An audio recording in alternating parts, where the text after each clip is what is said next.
Well, hey guys, it's me, Kevin, and we are in week 4 of Meeting Spaces. I know that we're not meeting in person right now, but we are doing everything we can to prepare the space at Copper Hills for you to come back to.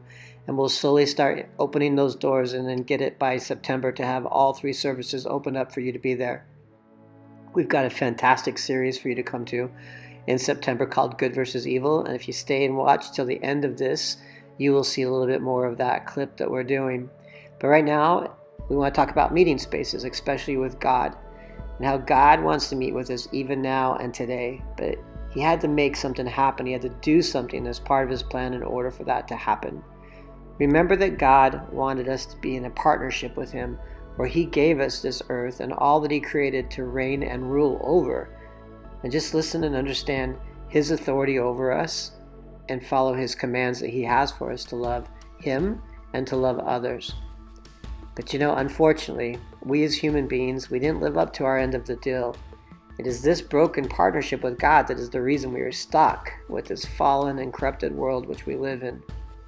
Thankfully, the rest of the Bible describes God's efforts to repair this broken partnership. And that's why I want you to watch this video that's coming up here. It's so good. You're going to learn this new word called covenant. This covenant that God made to mankind is so important and so valuable. And the good news is that God never broke his promise, his covenant with us. So watch, listen, learn, rewatch if you want to. I've watched it so many times. And then at the end, let's learn a little bit about what's coming up in our next series with Good versus Evil. I love you guys. I miss you guys. Take a look. If you've been around Christians, you've probably heard of the idea of having a personal relationship with God, which could mean different things in the Bible, like having God as a friend, or your father, or maybe your teacher. But there's one particular way that the Bible talks about this relationship that you find all over. But strangely, we don't talk about it that much. And that's the idea of a partnership with God. A partnership like working alongside someone to accomplish a goal together. Right, and this is actually what you see at the beginning of the Bible. God creates this good world full of all of this potential. And then God appoints these unique creatures, humans, as his partners in bringing more and more goodness out of all that potential. But the humans don't want to partner with God. They rebel and try to create a world on their own terms. And so this broken partnership is the Bible's explanation for why we're stuck in a world of corruption and injustice and the tragedy of death. It's not like there's just one or two humans who have bailed on this relationship. In the story of the Bible, everyone has abandoned the partnership with God. So what God does is select a smaller group of people out of the many, and he makes a new partnership with them called a covenant. And in a covenant, God makes promises, and then in exchange asks his partner to fulfill certain commitments. And the purpose of all of this is to somehow use this covenant relationship to renew his partnership with everybody else. Now, there are actually 4 times in the Old Testament that we're told God initiates a covenant relationship with Noah, Abraham, the nation of Israel, and King David. And it's through these that God is forming a covenant family into which all people will eventually be invited. So let's see how these work. The first one is with Noah. So in this story, God has just brought the flood to cleanse the world of humanity's corruption, and Noah and his family are the only ones left. And so God makes a covenant with Noah, saying, listen, I know that humans will continue to be evil, but despite that, I'm not going to destroy it like this again. Instead, the earth will be this reliable place for us to work together. Great. So what does Noah have to do? Nothing. And that's what's so interesting about this first covenant, is that God is promising to be faithful, even though he knows humans won't be. The next time we see God make a covenant is with a man named Abraham. God chooses him, promises to bless him, give him a large family, lots of land where they can flourish. And in return, God asks Abraham to trust him and train up his family to do what is right and just. And the whole reason for this covenant is God says that somehow he's going to bring his blessing to all families of the world through this one family. So that's Abraham. The next time we see God make a covenant is when Abraham's family grows into the tribe of Israel. And this covenant is with the whole tribe. God asks them to obey a set of laws, which are these guidelines for living well as a community of God's partners. And if they do this, then God promises to bless them and that they will become a people who then represent him to the rest of humanity. That's the covenant with Israel.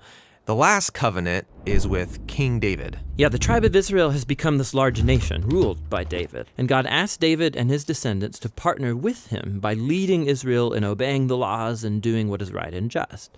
And God promises that one day, one of David's sons will come and extend God's kingdom of peace and blessing over all the nations. So those are the 4 covenants that God makes in order to restore his partnership with the whole world. But here's what happens. Israel breaks the covenant. They worship other gods, they allow horrible injustice, and so they lose their land and are forced off into exile. So it seems hopeless.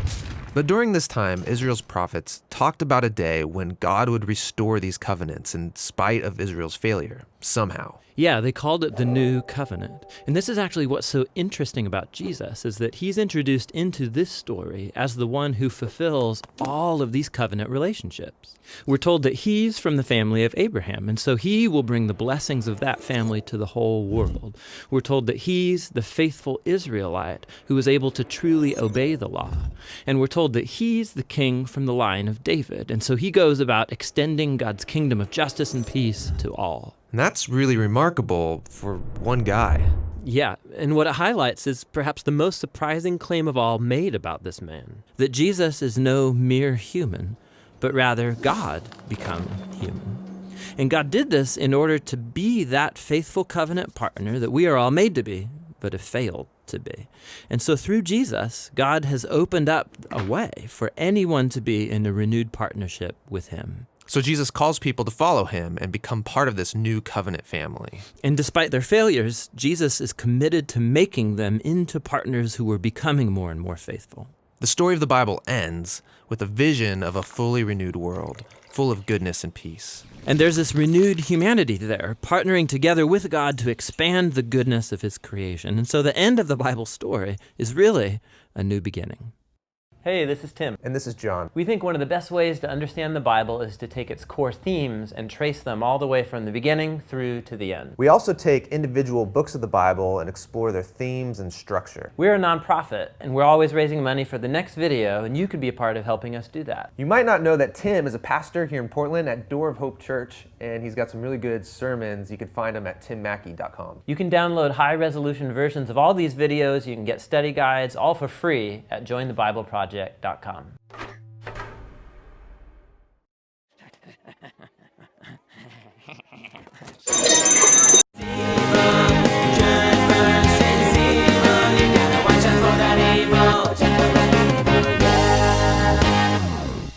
Ha! My next victim.